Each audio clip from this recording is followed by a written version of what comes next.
Welcome back, everybody. Finally, our last, the end of week 3. Okay. Now, don't forget, exam number 1 has been open since noon. You have to 10 p.m. Give yourself plenty of time. And what I like to do is before we jump in, I'll open it up to questions here after I kind of talk about the 2 activities. I haven't had a chance to grade them all, but based on what I've graded so far, let me present them to you so we can make sure you're clarified with respect to what was being asked, okay? So the first one would be, where it is? Yeah, is the question concerning 2 numbers, okay? And you were being asked to record yourself explaining these 2 numbers. It says record yourself showing your face, explaining to me in detail the difference between these 2 measurements. And that is 0.02 versus 0.0200 centimeters, okay? And the first question was, well, how many Sig Figs does each one contain? Well, the first one, 0.02, contains 1 significant figure, okay? The 2 zeros in front of the integer are leading zeros. And remember the rules of the leading zeros, they don't count as being significant. If you forget, ask the question. For those zeros, is there an integer in front of those 2 zeros? And the answer is no. Therefore, you don't have to go any further. And they are not significant. Therefore, the 2 is the only one that is a significant digit. The other number, basically all they did was add 2 zeros after the 2. And so you got 0.0200. And here we have 3 Sig Figs. Obviously, the 2 zeros in front of the 2 are not significant, okay? But the other zeros following the 2 are. They do follow an integer, and there is a decimal point, and therefore they count as far. We're looking at accuracy here as far as the number is concerned. So there are 3 Sig Figs for that digit. And all we did was just add 2 zeros right after the integer. Okay. Next question says, clearly explain which digits are significant and which are not. Okay, there are only 2 in, only the 2 in the number 0.02 is significant, okay? And then the 2 in both zeros after the number, after 2 are significant for the other number, 0.0200. That's it, okay? Now, which is more accurate? Well, think about it. The 0.00200 is measuring to the 4th decimal point. And so that would be more accurate than the other one, which is only going to the 100th place, 0.02, okay? So that one will actually be a lot more accurate, and therefore, which means which has a higher degree of uncertainty, well, there'll be the other number, okay? Because it, again, does not contain the accuracy in whatever manner they use. This is a measurement of length, so they use some type of instrument to measure the length. Now, are they the same measurement? And yes, they're both the same number. They're not different with respect to magnitude. They're both 0.02. The difference is that the 0.0200, I gotta add 1 more 0 there. Sorry about that.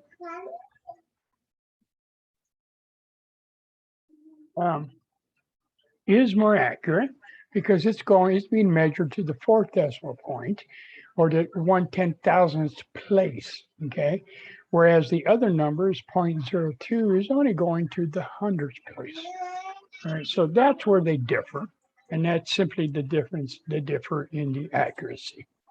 Okay, so any questions about that, this particular exercise? All right, let me go to the other one, which was a, where go? A worksheet. Okay, and there are some questions here. The purpose, the function of this worksheet was being able to convert units. Most of it's converting from metric to English or vice versa. But the point was here was to get you used to using the conversion factors and setting up your problem. Because as I mentioned before, we're going to use this technique down the road when we start doing calculations with respect to chemical reactions. And so if we look at the first one, it says that this malachite rock had a mass of 0.057 pounds. They want to know how many milligrams is this, okay? Okay, so this is at least a two-step problem. So the question here, it says, yes, I know you can convert them into 1 unit with respect to conversion factor, but the fact that it's telling you this is a two-step process means use at least 2 steps at the minimum. Okay, so let me get my stuff out of the way here. So if we look, we write down obviously what we are given, which is the 0.0057 pounds, and then I would write down, if I was doing this by, from the beginning, I would write down the units that I eventually need to get to, okay? And so I'm in pounds, obviously milligrams is metric, so I need to convert into metric. So I need to find a factor that will convert pounds into grams, for example. All right, so I do have this conversion factor, which is given to you in the shapes table. And I set it up, again, keeping track of my units, set it up so that pounds is in the denominator, because I'm going to multiply by pounds, which allows now the pounds to cancel and they're out, which gives me now the units of grams. Okay. And so now, again, trying to get to milligrams, I need a factor to get me into milligrams. And I know, based on the table I gave you, okay, you can look that up there, that in 1 gram, there are 1,000 milligrams. And so I set up this conversion factor with grams in the numerator because I want grams to cancel. And lo and behold, notice I haven't even touched the math, the numbers, the integers. All I did was set it up so I could follow my units all the way along. And there I set up, so now at the end, when the math is all done, units cancel out, leaving me with milligrams, which is what the question asked for. So now I know I set that up properly, okay? Plug it in the calculator, and you should end up with 2,600 milligrams. Now, with respect to Sig Figs, remember this. This conversion factor is an exact number, okay?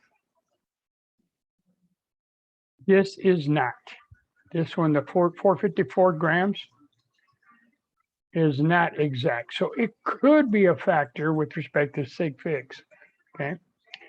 But it has 3 Sig Figs, 2 Sig Figs at 0.057, and there's 3 at 454. So my answer should end up with 2,600. Okay, 2600 with respect to significant digits. All right. I have a question. Here, go ahead. When I did it, I think I did it wrong. Do you multiply the 0.0057 by both of the top numbers? Yes, yes. Okay. Exactly. So you multiply, because this digit here is, you can I can put a line in the one that puts it into a fraction if it makes it easier for you. But yes, you multiply this times the top number times the top number. Okay. All the bottom numbers are going to 1 times 1 times 1. So it's going to be 1. Okay. Okay. All right. All right. The next one is say, it's asking you that Janice has a 2.54 gallons of punch. Convert that to cups. All right. Now, so we keep in mind, well, here I'm staying in the English units, right? Because I'm going from gallons to cups. So I don't have to worry about the metric. I'm going to stay within. And so I can use that image I sent you with the G and the 4Qs and the P to help you out to determine how many factors I have here. And they're telling you here, this is a 3-step problem. Therefore, show the 3 steps, okay? Yes, we all know that I can take all these and combine them into one. I could combine them to say that there are 4 times 2 is 8 times 2 is 16 cups in 1 gallon because my pints cancel here, my quarts cancel here. So now I'm left with cups over gallons. And that's another conversion factor. And if that part here, 3-step, was not asked, you could have done it in that manner, and that'd be, I would take that no problem. But here, it's asking you, again, you got 3 steps here. So that suggests that you need at least 3 conversion factors. So we know there's 4 quarts in a gallon, and just like we've been doing, we keep track of our units. You can see that first conversion factor right here will get me to units of quarts because my gallons will cancel when I multiply 2.54 gallons times 4 quarts over gallon, right? But I need to get to cups. So I need one more conversion factor, and that's what the second one does. Second one gets rid of my quarts, leaving me with units of pints, okay? And then finally, my last one is I use 2 cups in a pint. Pints cancel out, leaving me with units of cup, which is what the problem asks for. So now you take 2.54 times 4 times 2 times 2. You should end up Sig Fig wise, you should have 3 Sig Figs because 2.58 has 3 Sig Figs. Okay. These conversion factors are exact, so do not play a factor. They're exact. They're not whole numbers, they're exact numbers, don't count. So 3 Sig Figs would determine how many significant digits or figures you would have in your answer. You can have a big long number, but you should truncate it so you have the 3 Sig Figs. Okay. Any questions about that one?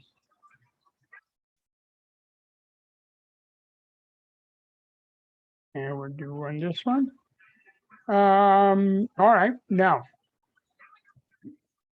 this one here, I asked a few questions here because remember, 2 things we on the PowerPoint slides, when we started talking about the units, I did demonstrate that there's 1 microgram. Well, first of all, let's go back to the PDF I sent you with a table that had the meters and liters and grams, right?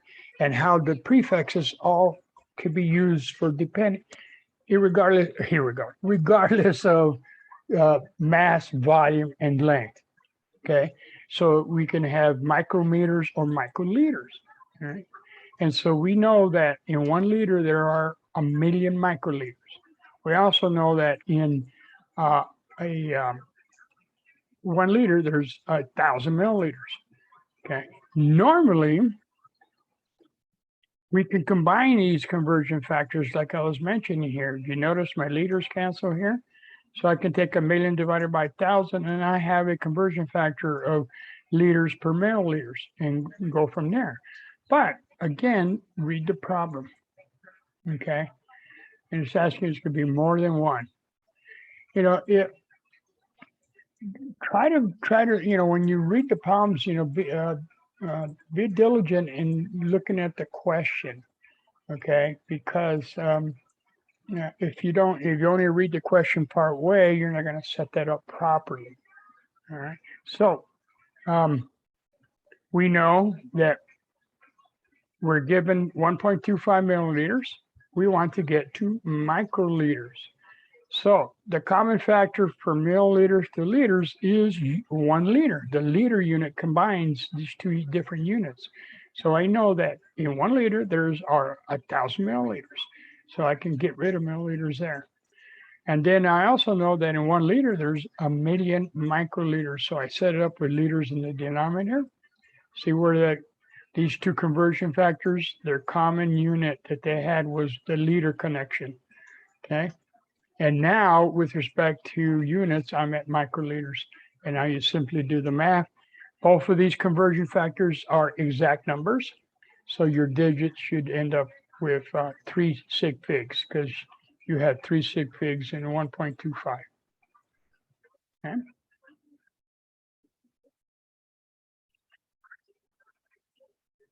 All right, let me clear this up here. I think this is the last one. Yeah, this is a little bit longer. Okay.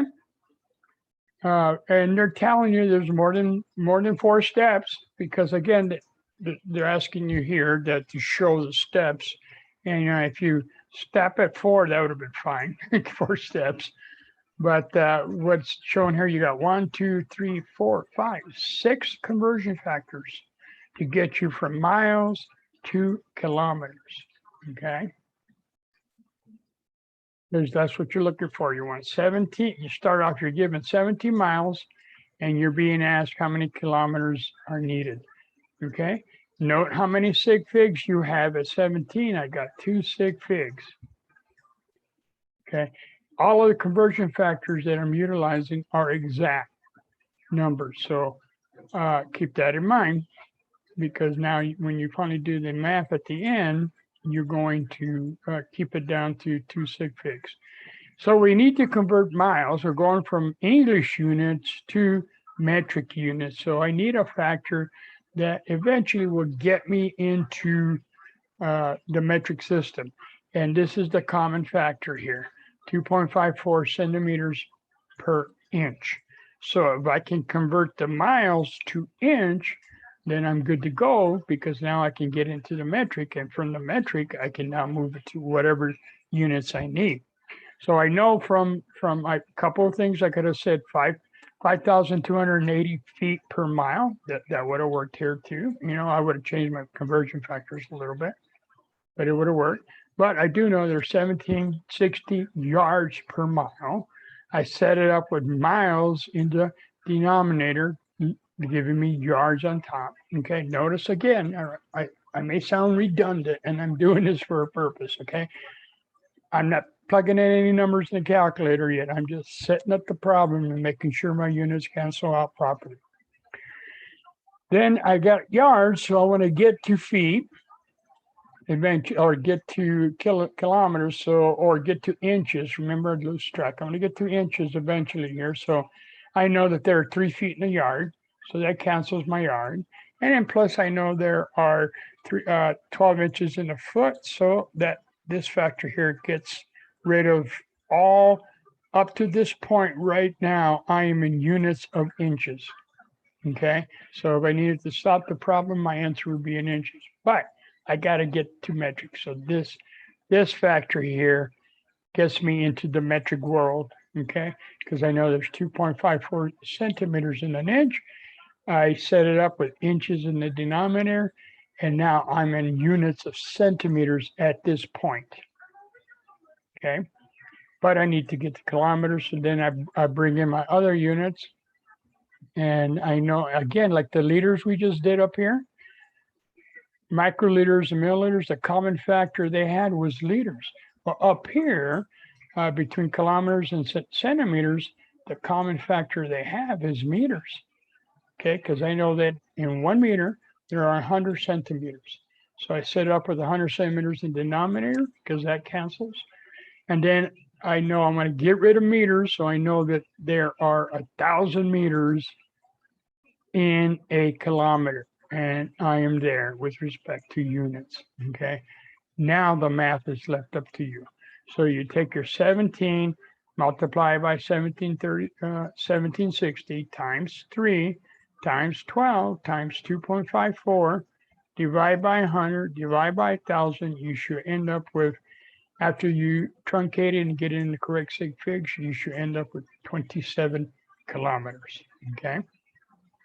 Notice in these type of problems, you should only end up with 1 unit, not a multiple units, okay?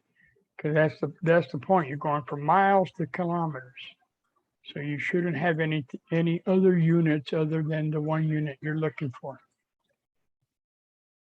Okay. Any questions on this one? Let me clear it up a little bit.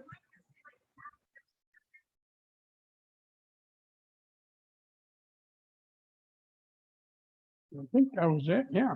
Okay. Any questions in general? Because I will. So when you're rounding the sig fit like significant features, if question there's one number that has 2 sig figs and then another one that has 3 sig figs, you always round to the lowest amount of sig figs. Okay. Good question, and the answer is depends on the mathematical function. Okay, this is important because if you mix the two, you're going to be out in left field someplace. Okay, and so when you multiply and divide only, okay, you count. Oh, I shouldn't say count. You might misinterpret that. Sig figs is what you're looking at. Okay, and so your answer will always have the number. Let me write this: number of sig figs as the number with the least sig figs. For example, I multiply, if I'm going to multiply, let's say 0.040 times 1.2. Okay, who can tell me how many sig figs would my answer have? 2. Exactly, because here I have 2 sig figs, right? Everybody agree on that? And here I got 2 sig figs. Okay, but what if I multiplied it by 0.04000 times 1.8? How many sig figs do I have now? 1, 2, 3, 4 sig figs. 1.2 still has 2 sig figs. So how many sig figs should my answer have? 2. Exactly. 2 again, because this is the number that has the least number of significant figure. It is the least accurate. So I cannot be more accurate than the least accurate number. Okay. And if they both have the same number of sig figs, then it's a moot point. Your answer should have no more than the same number, whatever it is, like the previous example was 2. Okay. And this is for multiplying and dividing only. You look at the sig figs, determine the number of sig figs. First, determine what's the mathematical function you're doing. If you're going to multiply and divide it, then think sig figs in your final answer. Okay. If you add and subtract, okay, think decimal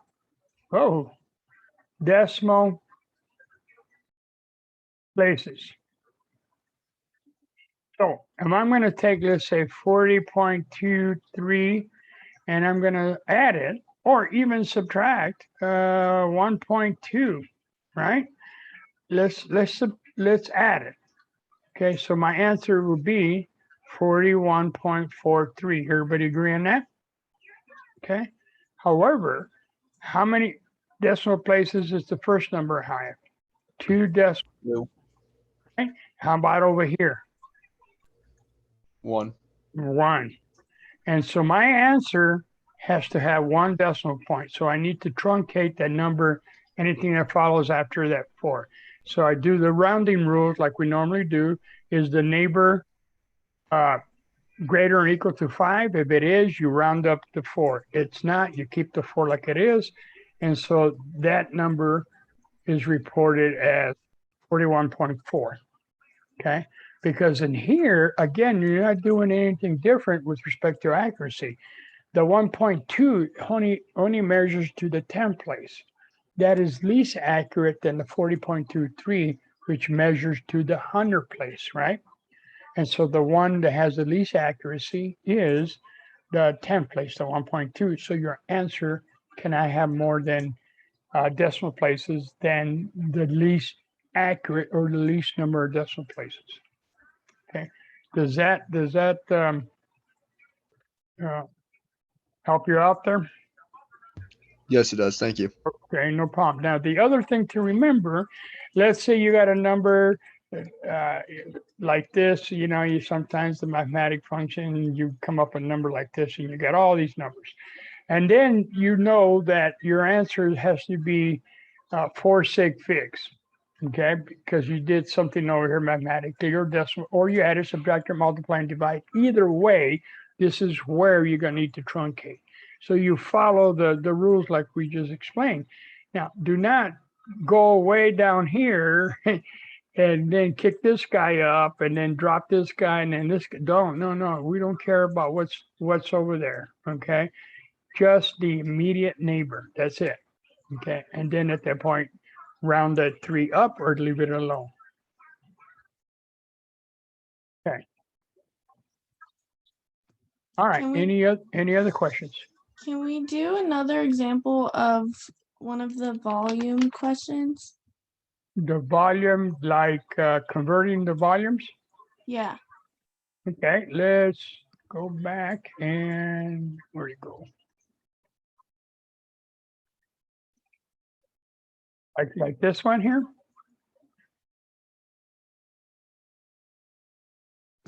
Yeah. Okay, or this one? You know, even more so, why don't we take I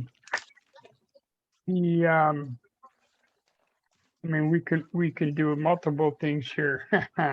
Well, for the number 3, I did the math right, but I got, instead of 1,250, I got the 1,250,000. Oh, so that's more of a calculator. Maybe you're asking us how to input that number into your calculator. Probably, yeah. Yeah, because that's a big number of million. Now you could input it one and then keep track of all of your zeros, or you can convert that to scientific notation. So I can take this number and go 1 times 10. Can anybody tell me what my exponent is? If I take 1,000,000 and convert it to scientific notation?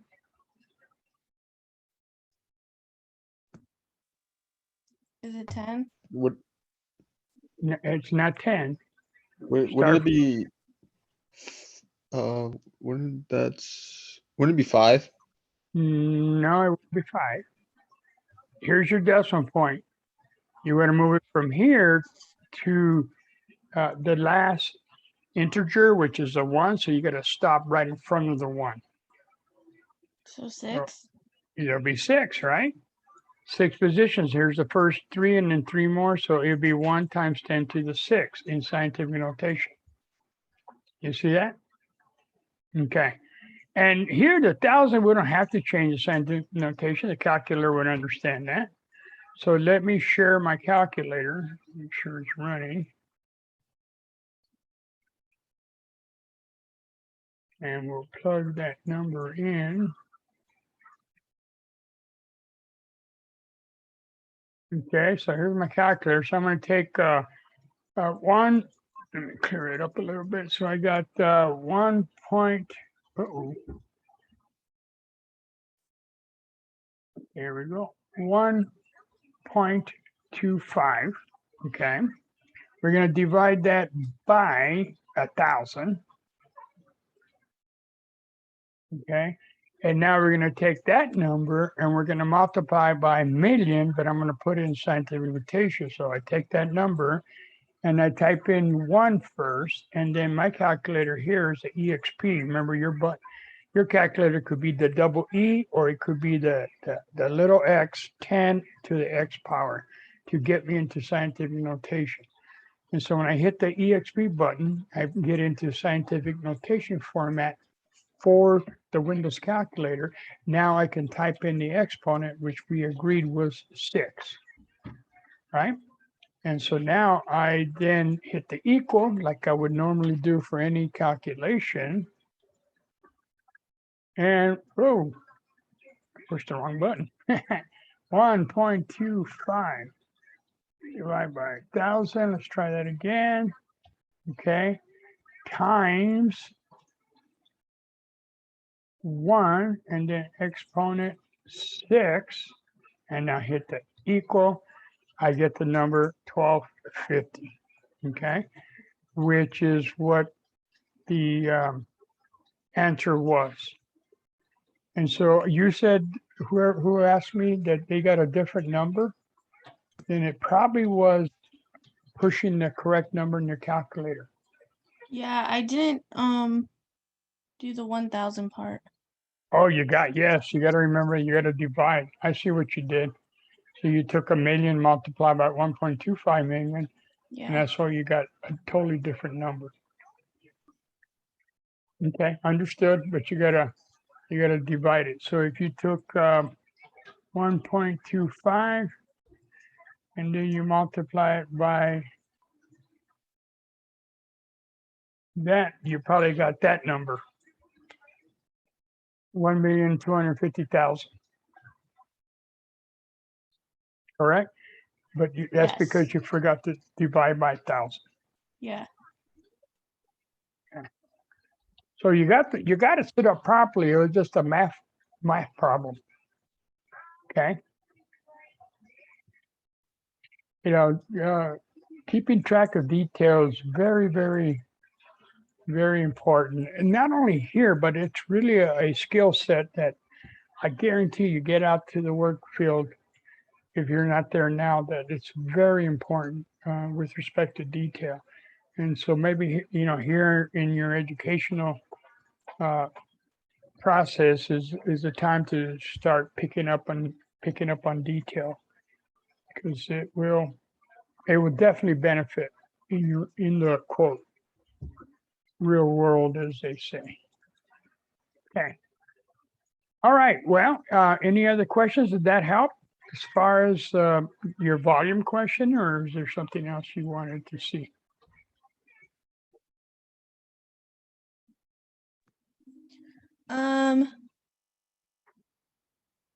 Can we go over?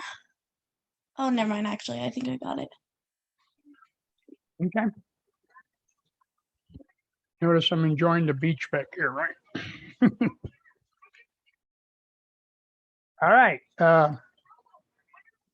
Well, feel free to shoot me an email. I'll be close to my computer and or my cell phone. I know an exam day, I keep track. I'm close to it. I will be here. If you're more than welcome. I mentioned this earlier. I do have another session at 4:15.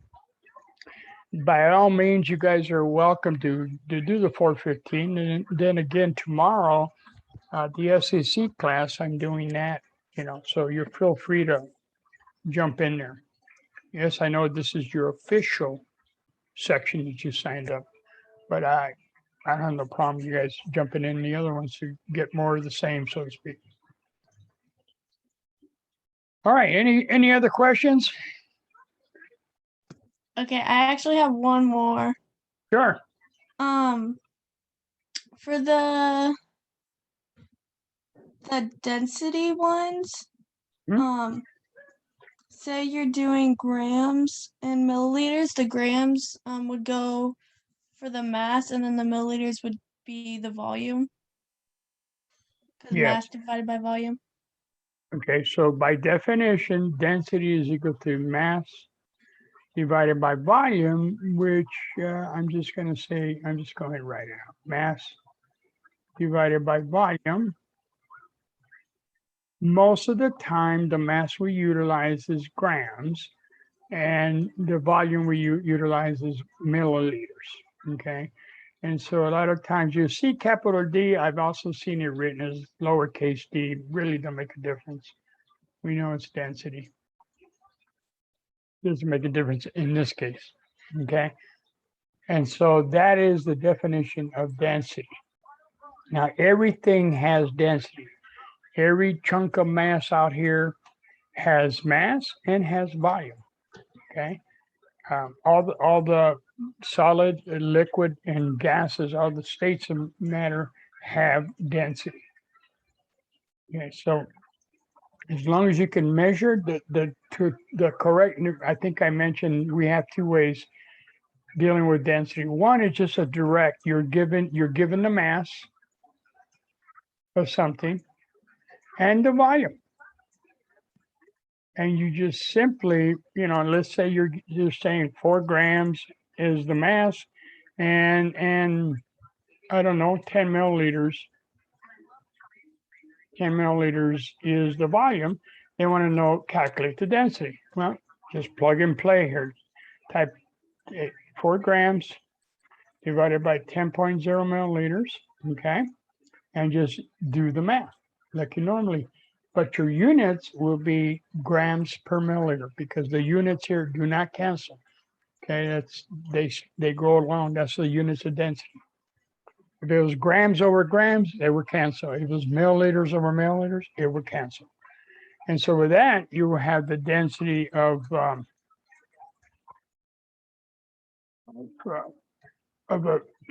does anybody know the density that I just wrote there? What would the density be?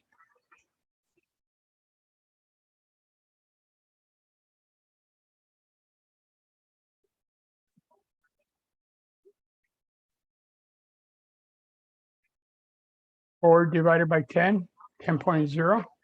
What would be my density on this hypothetical density? 0.4. Yeah, exactly. 0.4. Okay. And what about my units? Grams over milliliters. Okay. And that would be correct. And if I have 1 sig fig for 4 and 3 for 10.00. So therefore, my answer should only have 1 sig fig, which if you type it in the calculator, automatically you get 0.4. Okay, so that is the density of this hypothetical material. Okay, so that number can be utilized. We'll keep that number. And let me clear this up a little bit over here. And now that's the first method of calculating density is it's a simple mass over volume calculation. And now they may ask questions like, all right, given the density of this hypothetical material, 0.04 grams per milliliter, okay, so this would be the second method. What is the mass? How many grams in 200 milliliters of this material? We'll call it X. Okay, so this is compound X has a density of 0.4 grams per milliliters. So now the question may be, they may word it in a number of ways, but basically what is the mass in 200 milliliters of X? Okay, so what do? We write down what we're given, 200 milliliters, okay? We know we need a conversion factor here, okay? And the question is, how many grams? So I need, at the end, I need the units of grams. All right, well, that means, and if you forget, well, which one do I forget which one, the numerator, denominator, I don't remember. Well, just think about this. Here's a milliliter. I want to get rid of it. So I got to put milliliters in the denominator, right? Because when I do the math, do not the milliliters cancel out? Yeah, which means the grams go on top in the denominator. So that means I just plug in my numbers, 0.4, okay? And that's a 1 there. So what would be my answer?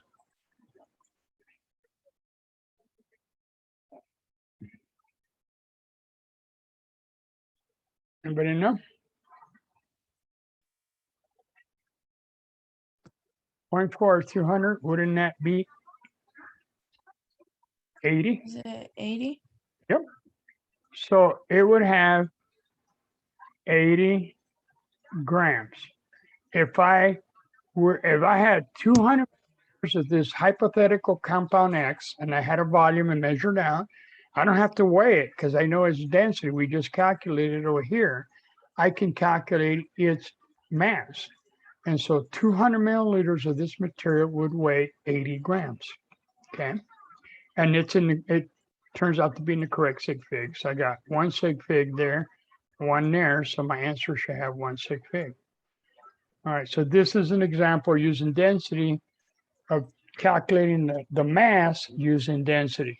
The third example would be how many milliliters of this material in, guess what? 200 grams of X. Okay. So same process, write down what we have, 200 grams of X. Okay, we're going to have its density here. We're looking for milliliters. So our answer should have units of milliliters. Okay, so that directs me to set this up properly. So I got grams in the bottom denominator, milliliters in the top. Its density is 0.04 grams per 1 milliliter. Okay, so what is the volume of compound X if it weighed out to be 200 grams?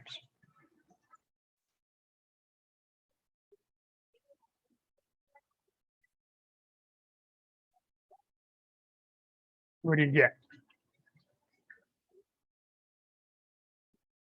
It's going to be a number bigger than 200, right? Because you're dividing by a number less than 1.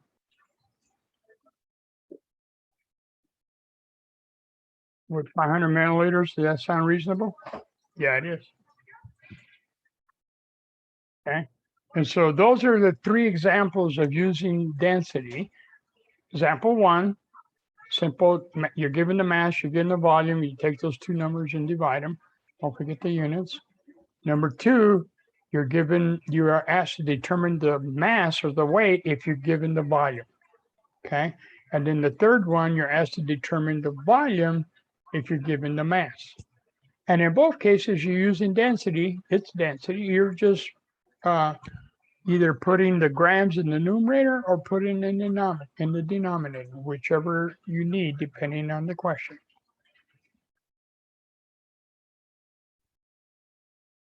Clear as mud? Yeah, thank you. Okay. All right. Hopefully it's not clear as mud. Hopefully it's a little bit clearer than mud, but we'll go with that. All right. Any other questions? Good questions.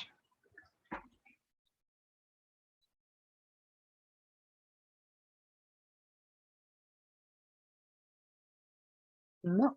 All right. Well, if there are not, I'm going to go ahead and start with number 4. Okay.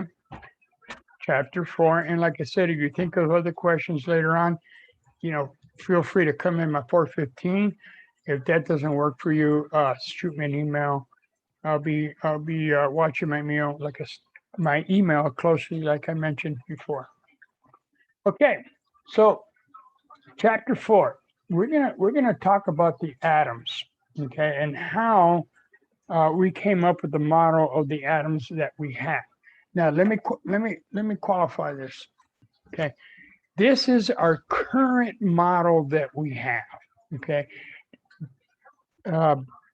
It doesn't mean that tomorrow or this afternoon somebody comes up with a new model and has data to support it. It could change tomorrow. But as it stands right now, given all the experimental data that we have, this is the best model that we have to explain how atoms are put together. Okay, and it's a learning process. But this model really goes way back. Okay. 1808, scientist by the name of Dalton, another British guy. Okay, he had what's called the atomic theory, Dalton's atomic theory. This is what he's trying to explain how atoms are put together and what they're made up of. He proposed that an element was made up of tiny, indestructible particles called atoms. Okay, now that concept of atoms really wasn't new because it goes further back to the Greeks. They talked about the atom. but they only dealt with 4 elements: earth, wind, fire, and water. Earth, wind, and fire. It's a good group. Anyway, it was not until down the road that we realized, nah, there's more to it than that. And so we got down to his theory, and he thought, okay, they're made up of tiny atoms and they're indestructible. Well, it turns out it's not the case, because we can take atoms and break them down further and actually break them down into the components, which we're going to talk about, are the 3 major components: subatomic particles, the proton, the neutron, and the electron. Okay.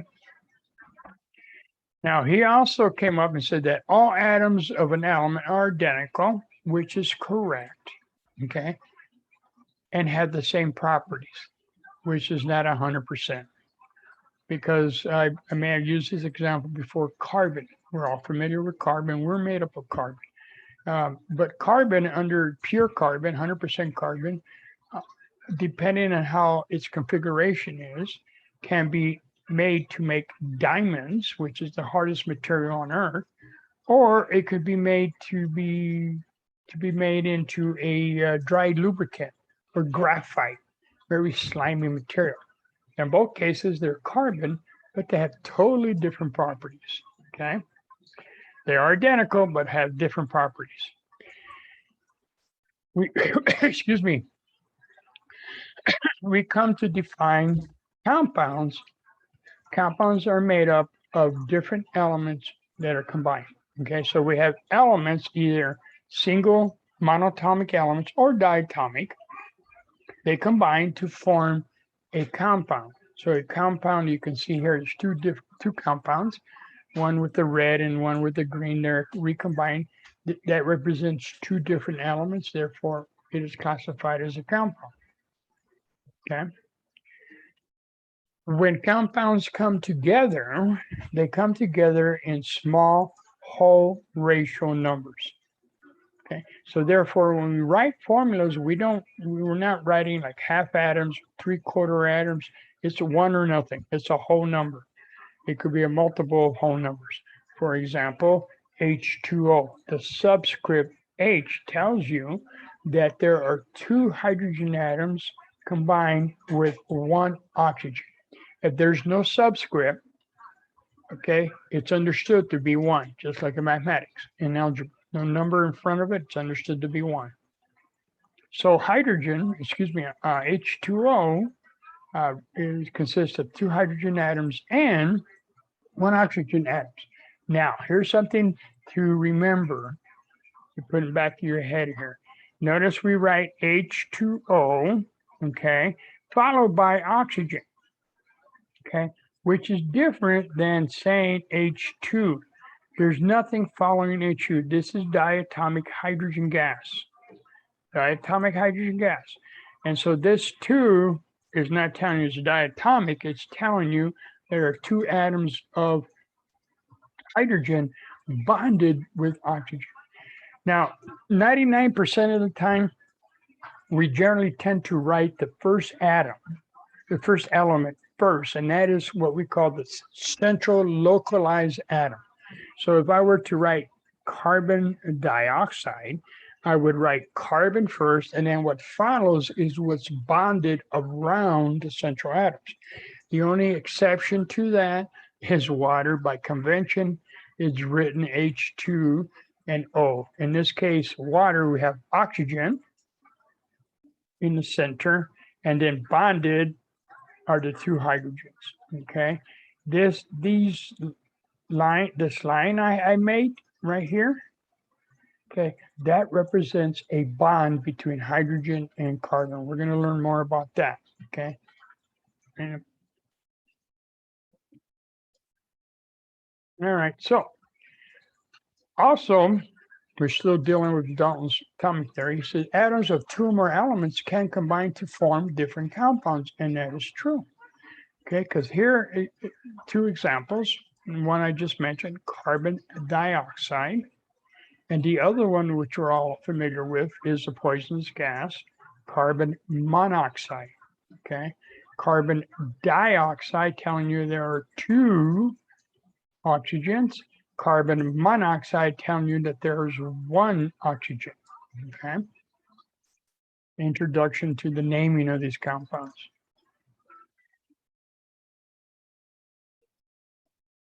All right, so earlier I said 1800s, right? Beginning 1800s. Well, toward the end of the 1800s, we started to get a better picture of how atoms are put together, but we started to discover these subatomic particles. Now, J.J. Thompson, he is given credit for the discovery of the electron as far back as 1897. He used what are called cathode rays. That part's not important right now, but these cathode rays consist of electrons. Okay, and what he did, and I'm gonna have a little video to show that. I'll stop it in between. What he actually did, unknowingly, he actually created the television as the old-fashioned, old-school television with that big old end, heavy thing. He actually created the precursor to the television with his equipment. And what the way that happens is that he created the electrons, and then these electrons are shot and hit the surface of this material. That these electrons are full of energy, and when they hit that material, they transfer that energy to the material on the screen, and they cause the molecules on the screen to be excited. It's a transfer of energy, but these molecules don't. Nature's nature is not going to stay in the excited state very long. It comes downhill. Well, conservation of energy.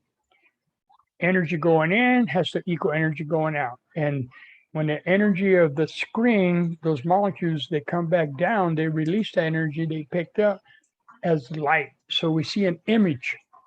In fact, that's what right now, as you watch your screen, what you're looking at are the molecules on the screen getting excited, but it's very fast, obviously, and then dropping back down to the ground state. And when that happens, they release energy as light, and we're seeing it as we look at the screen. Okay, so let me.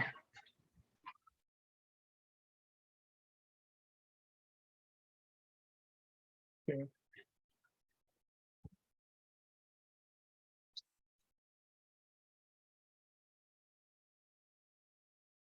Okay, as everybody can hear that, I'm assuming.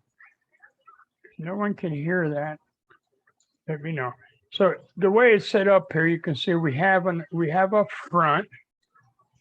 We have up front this special screen material up front. Okay, and he's going to generate these particles. They're going to travel across and hit the screen. And when they hit the screen, they excite the material on the screen, and then they can go under what we call phosphorescence. Okay, and you're going to see an image. So let me continue with this.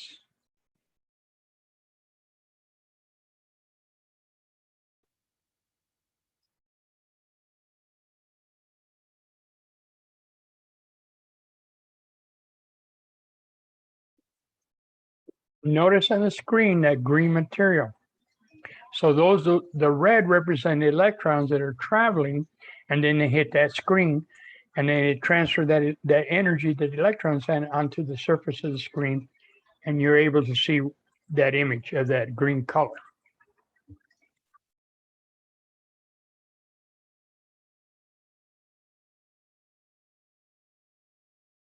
So you can see how this is the beginnings of television, because you're sitting over here on the right-hand side watching your cartoons. Okay, you're over here watching your stuff. Okay, all right. Leave it now.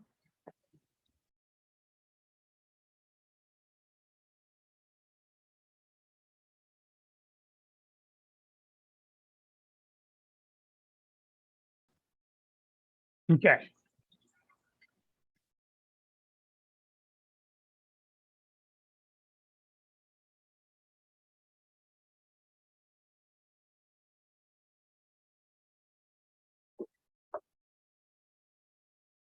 Notice what happens. An electric field is applied, and that beam is deflected. because we're soon going to learn that any charged particle that is moving has associated with it a magnetic component. Okay, and we tap into that all the time.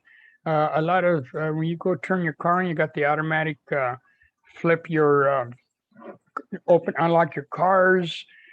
These are electrical switches that are causing things to move up to unlock, or multiple things. But any charged particle has associated with it a magnetic component. So when they put up plates here, that current got charged. It moved. So that told J.J. Thompson that that particle must have a charge because he knows what type of potential he's putting on there.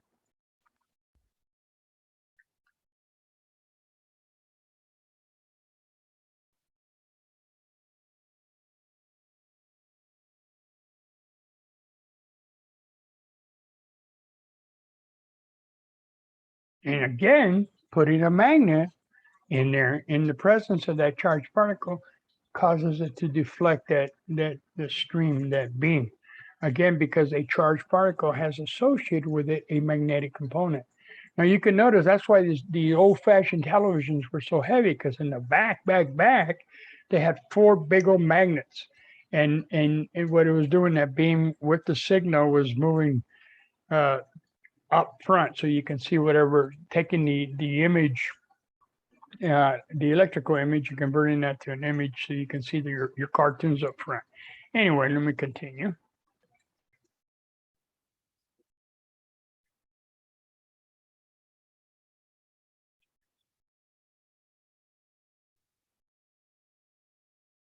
Notice by changing the polarity of the magnet, you deflect it again, the current in a different direction, the beam. So again, JJ had discovered a particle that was charged.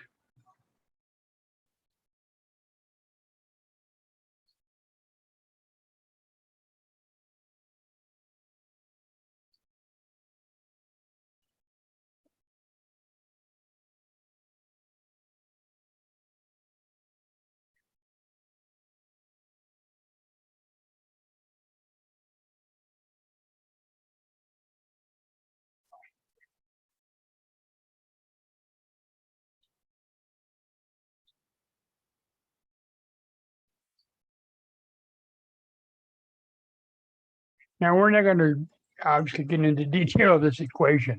The point of this is he found this ratio. See that equation on the left? I mean, on the left of the equation, E over mass. Because with that ratio, once he finds the information on the right-hand side, he can actually calculate the mass of that electron. That's pretty cool. And we'll find out that that mass is extremely, extremely tiny.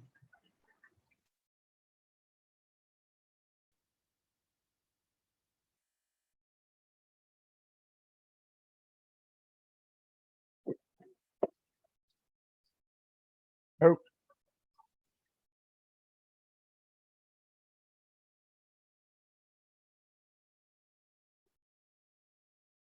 Hold on.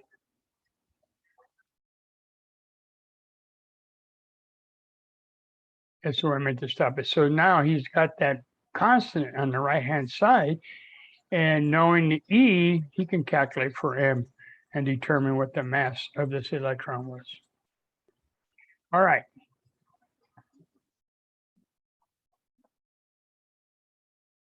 And so based on his datum, he proposed a new model of the atom. He proposed that the atom is essentially a positive charged sphere with the electrons just scattered all over the place, like that picture shows there. That was called the plum pudding model for a long time. Okay. So we're developing a model for the atoms. And like I said, they're so tiny, we're not looking at them directly. This is just based on indirect data. 1900. In the beginning of the 1900s, we're all familiar with Einstein, but there were scientists in that time period. There was like a whole bunch of stuff going on in the 1900s. Einstein is the most notable one, but J.J. Thompson, Rutherford, another scientist. These guys were just as slick as Einstein, except Einstein got most of the PR, I guess. And he also was probably the brightest, but a lot of stuff was happening in the early 1900s with respect to our model of matter. So here comes another scientist. Notice J.J. Thompson is 1904, and now 1911, a few years later. Okay. Also keep in mind that the equipment that we have at this time period is not compared to today, modern times. We're pretty crude. And so, but even with that, they were able to come up with a model that to date, we're able to verify and continue to use it. So anyway, 1911, another British scientist, Rutherford, he's credited with discovering the nucleus of the atom. Okay, the nucleus / proton. Okay, because we're going to learn that the proton and a neutron are in the center of the atom, and then the electrons are floating around, orbiting around the nucleus. Now, his procedure was somewhat similar and using similar equipment, slightly different, but he was bombarding some different particles, what we call alpha particles. He took a foil, a gold foil, and he bombarded this gold foil with these particles. Now, just like Rutherford, these particles go through the gold and then hit a material that undergo phosphorescence, and you see a light. Now, he was expecting all of the beam to go through, but he got a shock because some of these particles were being ricocheted back to the source or angled off. It's like shooting pool, and you got your cue ball and the ball you want, trying to hit the corner pocket, and that's what I'm talking about. You hit it, and with the cue ball, and you're shooting it off to the corner pocket, not straight through. So we'll listen to another video here.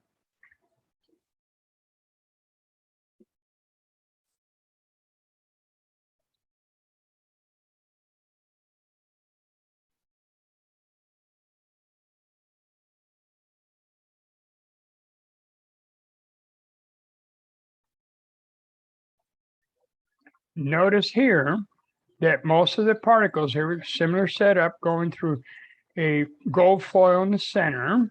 Okay, and let me mark this.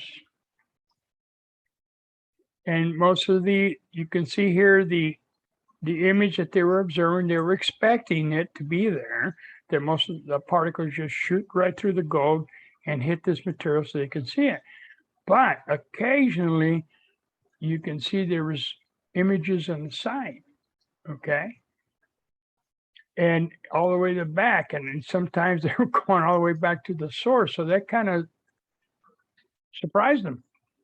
Okay, so something's going on here. Let me finish it.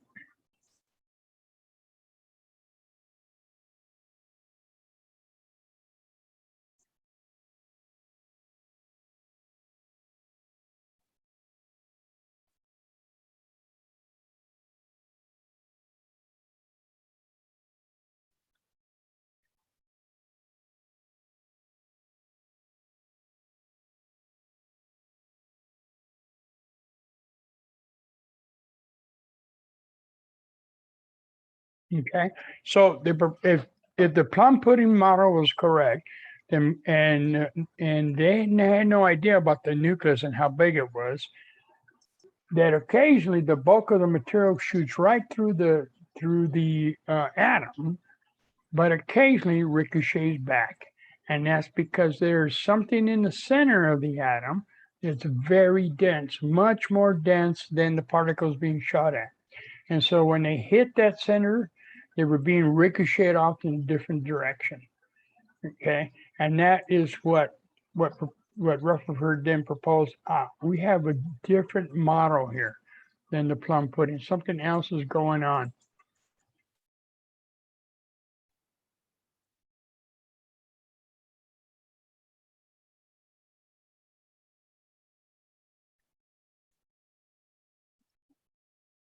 Okay. And so on the left, you see Thompson's model called the plum pudding. And, you know, based on Rutherford, if that was a model, then Rutherford would have expected to have all those particles that go completely through. But that's not what happened, as you saw in the video, and that some particles are being ricocheted. And so that meant that there's got to be something in the center that is very, very dense enough to cause the particles to be angled off. So Rutherford came up with a different model of the atom, and that was his nuclear model, okay? Which is kind of demonstrated here in this diagram where the bulk of the material is in the center, the bulk of the subatomic particles, they're in the center, which consists of what we call the proton and the neutron. And then orbiting around that are the electrons. We still don't know much about how they're orbiting around, but we will talk about that with further work down the road. You'll see further information how these electrons are not just sitting there on their own. They are at very specific energy levels. Anyway, to take away from up to this point, 1917, Rutherford is given the honor of discovering the proton / nucleus. Okay. J.J. Thompson did the electron. And then that's not until the 1930s, 32, that another scientist, Sedgwick, he's credited with discovering the neutron. Okay. But what has been proposed now with the model is this, that the atom is mostly empty space with the electrons moving around the nucleus. To give you an idea, if I were, let's say I represented the nucleus of a hydrogen atom, that's the first atom that we have. Hydrogen has one proton and it has one electron. My electron, if I were to scale it to my size, my electron would be about 3/4 of a mile away. That's quite a distance. But yet, there's a strong force there, okay? Very strong force. Don't believe me? Think about the hydrogen bomb. A very strong force. All right, so each atom has a small, dense nucleus with the protons and the neutrons. And so, to another perspective, if the nucleus was the size of a marble, and then the size of the atom will probably be about the size of Cardinal Stadium. Okay, pretty big. And look at the diameters that we're talking about, 10 to the -13 centimeters. That's very, very tiny. Very tiny. Okay, so these subatomic particles, 3 of them. We got the electron, the proton, and the neutron. Each one has a symbol. The electron has an E with a superscript negative because it has a negative charge. Okay, that was demonstrated by Rutherford. Protons, they have a positive charge. Not demonstrated by Rutherford. J.J. Thompson was the one with the electrons, and the proton was Rutherford. So the protons have a positive charge. And the neutrons, with the letter N, have a neutral charge. They have no charge, okay? Now, the relative mass is given there. We use what's called the AMU, atomic mass unit, because we're talking about very small weights. So what they do is they give them an atomic mass unit of 1, a proton and a neutron. Now, how does that work? Well, let's say I'm at 200 pounds. Somebody else maybe at 400 pounds. So relative to me, they're twice my weight, right? So I'm set at 1, and their relative weight would be 2. Okay, and that's what's being done here because the masses are so small. So protons have 1, neutrons have 1, and the electrons we're going to learn, or we're learning here, are so small in mass that essentially they have 0 mass. Okay. And if you were, let's say, to give you a relative weight, something weighs 2,000 pounds, the electron, if the protons and neutrons were 2,000 pounds each, then the electrons would be about 1/10 of a pound. That's the difference between the two. Gives you a better idea. All right, so I'll tell you what, let me stop here. Let me stop here, slide 16. And I'll go into, we'll start again on Tuesday. Okay.